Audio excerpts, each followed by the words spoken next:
Ya, baik pemirsa, money politik atau politik uang dalam proses pemilihan umum menjadi salah satu hal yang dapat mencederai nilai-nilai demokrasi. Hal ini diungkapkan Komisioner Bawaslu Provinsi Jawa Tengah, Sosiawan, dalam pengawasan pemilu partisipatif yang digelar Bawaslu Kota Pekalongan di Hotel khas tempat Agustus kemarin. Money politik atau politik uang dalam proses pemilihan umum menjadi salah satu hal yang dapat mencederai nilai-nilai demokrasi. Politik uang ini juga diprediksi menjadi kerawanan yang akan terjadi di pemilihan kepala daerah atau Pilkada 2024 nanti. Hal ini diungkapkan Komisioner Bawaslu Provinsi Jawa Tengah, Sosiawan, dalam pengawasan pemilu partisipatif yang digelar Bawaslu Kota Pekalongan di Hotel khas setempat Agustus kemarin. Menurut Sosiawan, mencegah praktek politik uang dalam pilkada memang tidak mudah karena instrumen hukum yang mengatur politik uang cenderung lemah. Selain itu, sikap masyarakat saat ini yang masih permisif terhadap politik uang, yakni cenderung tidak melarang dan memberikan izin, juga menjadikan praktek politik uang masih saja terjadi setiap kali pemilu.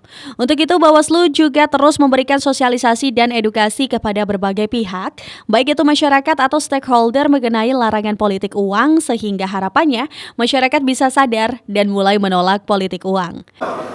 Untuk melawan, mari kita bersama-sama untuk mencegah terjadinya praktek politik uang di dalam Pilkada tahun 2024 ini.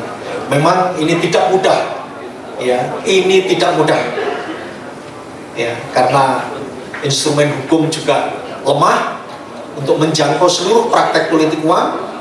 Yang kedua, masyarakat masih bersifat permisif terhadap politik uang. Ini juga nggak mudah kalau masyarakat sendiri permisif gimana? Padahal kita ingin bersama-sama masyarakat itu harus menolak, mencegah.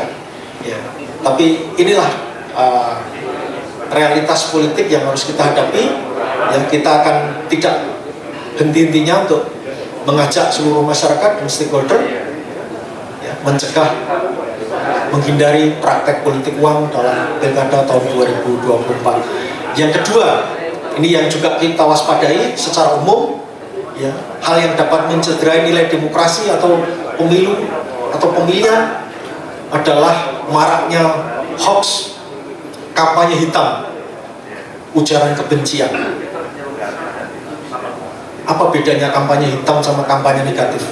Selain politik uang, beberapa hal yang juga bisa mencederai nilai demokrasi adalah hoax dan kampanye hitam, politisasi syara, ketidaknetralan aparatur negara, dan profesionalitas penyelenggara pemilu baik Bawaslu maupun KPU.